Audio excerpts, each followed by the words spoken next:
Ladies and gentlemen of the press, good morning to you all.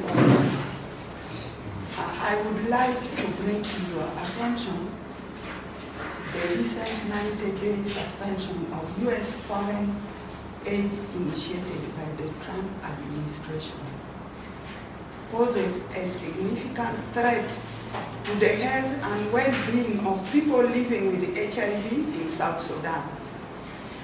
This funding freeze affects critical programs supported by the United States President's Emergency Plan for AIDS Relief, PEPFAR and USAID, which has been instrumental in providing services across all the country. Although our treatment in South Sudan comes from Global Fund through UNDP, the greater contribution to Global Fund comes from PEPFAR.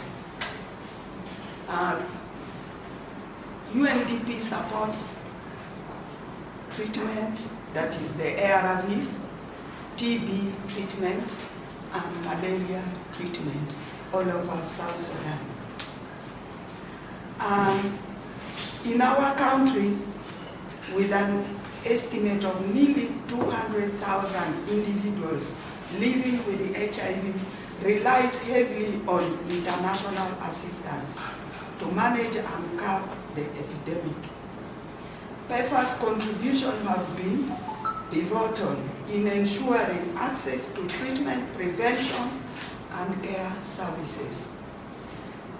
The abrupt halt in funding jeopardizes these essential services, threatens to reverse years of progress made in the fight against HIV epidemic, and potentially leading to disruption of access to life-saving medications, leading to potential health crises for those dependent on continuous treatment.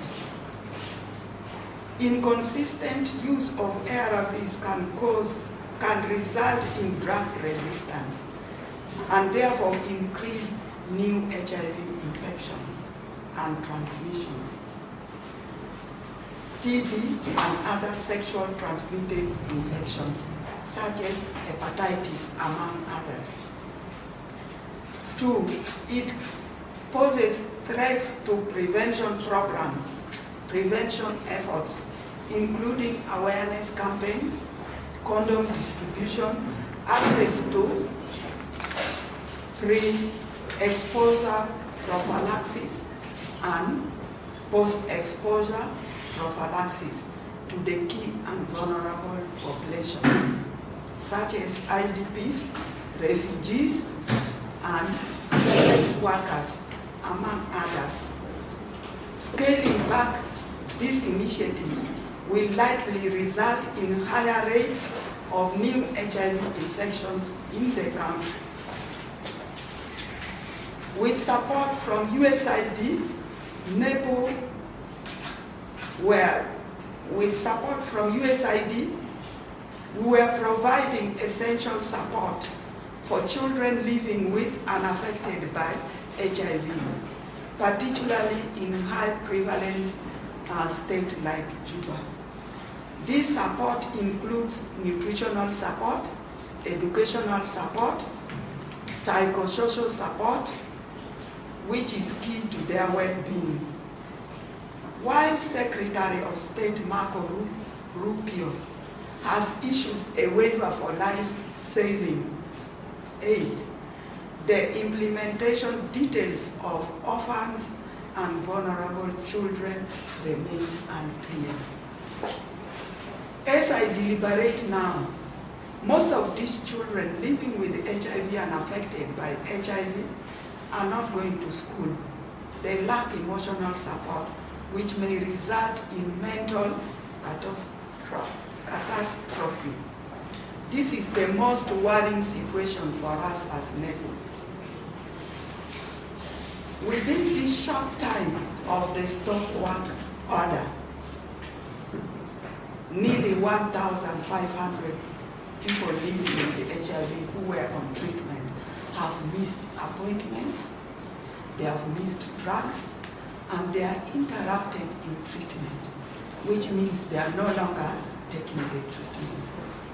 Similarly, the community outreach workers who were delivering ARVs collect viral load samples and providing continuous adherence counseling in the community as far as 25 kilometers from the ART centers have been laid off. Should this freeze continue, the viral load of our clients will rise, leading to AIDS and possibly premature death. For this reason, we urge the policymakers in America to reconsider this funding freeze and prioritize treatment in HIV care, prevention, and OVC programs. Sustained support is critical to safeguarding the health of millions and maintaining the progress achieved over the past decades.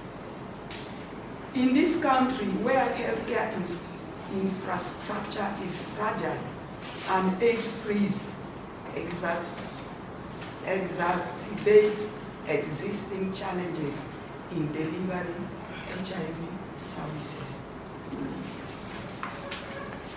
As the network of people living with HIV in South Sudan, we believe this is a call to our government and an eye-opener not to depend on only foreign aids. We therefore urge our government to, 1, take immediate action in filling the gaps left by the freeze on foreign aids.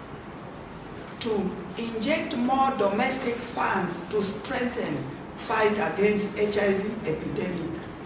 3, take full control of the lives of the citizens of South Sudan. 4, improve health centers providing full treatment packages to its citizens who are the taxpayers. Improve conditions of living of the citizens. Lastly, improve all road networks to the states and grassroots level to facilitate easy movements of medicines and food items. We strongly believe we have enough resources to do all this without any foreign aids. Our health, when citizens are healthy, it is a wealth to the country. Thank you.